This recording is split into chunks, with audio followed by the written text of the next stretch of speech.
Hi everyone. So today I'm going to be talking about Rashida Tlaib for my Follow the Leader presentation.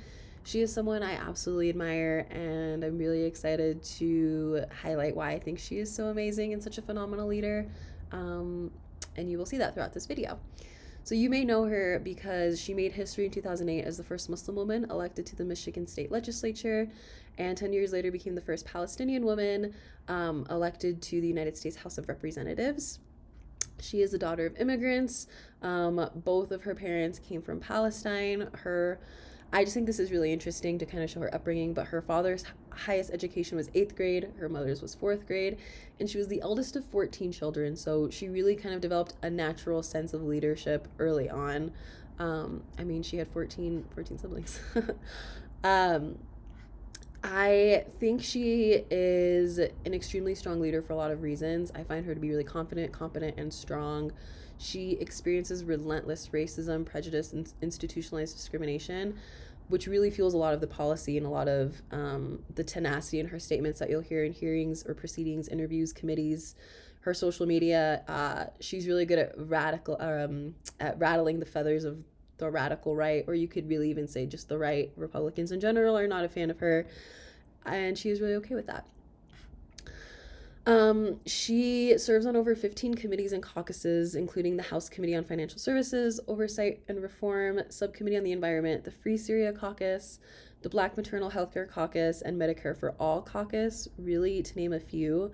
She was outspoken towards the Trump administration in a lot of different ways, but I think what is so special about her is that she really speaks on behalf of underrepresented and marginalized identities.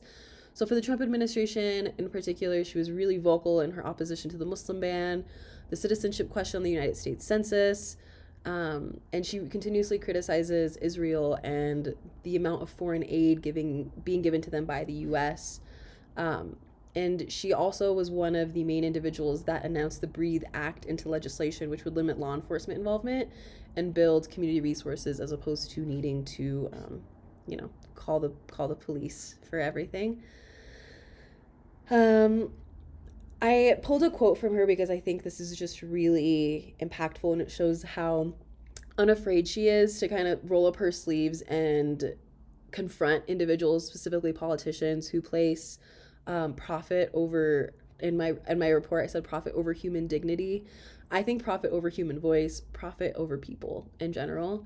And she said, a sense of duty drives me to push back against any form of corruption within our government.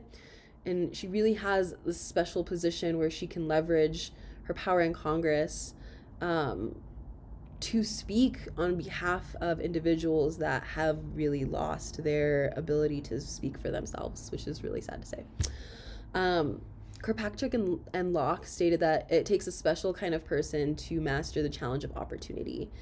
And I related that to traits within leaders, and specifically how I related it to Rashida is that she took unimaginable circumstances. I mean, when you're looking at someone who immigrated from Palestine or whose family immigrated from Palestine, you're looking at a country that is engulfed in war, not only in what you could call a civil war, but in a militarized occupation, and a country that really just lacks a lot of human rights.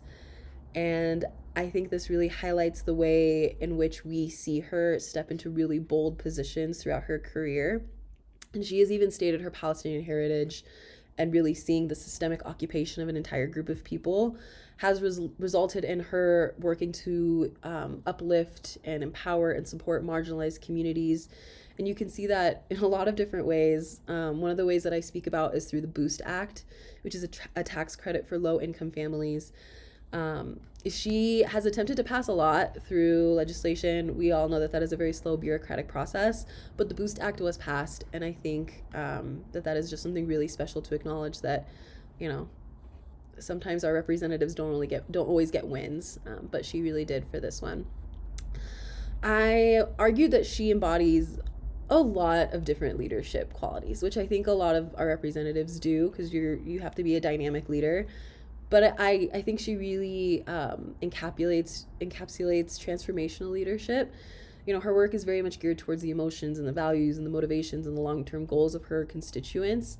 And in my paper, I wrote the rehumanization of people, which I talk about a lot. I feel like we have just lost the humanization of people. There's so much polarization in our political system. And, we see this act of kind of sorting, you're either this way or that way. But when she speaks, not just about Israel or Palestine, but about people and her constituents, she really has a special way of motivating folks to not only help them realize that their voice is so important, that it matters, that their ideas are valid, and they're useful, and they deserve to be seen and heard. But also that people need to push back against the systems that have historically disenfranchised them. Obviously, I'm speaking about BIPOC communities. And I think being a woman of color, she has a really special position to be able to do that. Something that I just thought was really cool was that in her 2020 campaign, she had a considerable lead, so everyone knew that she was going to win. But she spent hours knocking on doors to individuals in her district just to provide them voter information. She even spoke about sitting down with people who were not going to vote for her, had no intention of voting for her, and really didn't even like her. But she still provided them, okay, that's fine, but here's how you can vote. Here are the places that you can go to. Here's what you will need. And she even left handwritten notes for people. So she has a really great way of connecting to constituents, which I think a lot of representatives lack. She comes from a very diverse background, and in turn, she also manages and oversees an extremely diverse staff. This has allowed her to really remain flexible and versatile in her leadership, and just very dynamic, as I stated before.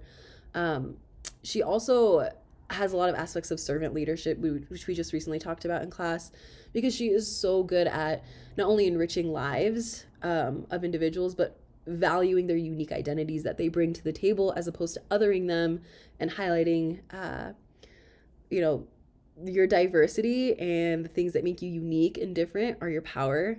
And this is what you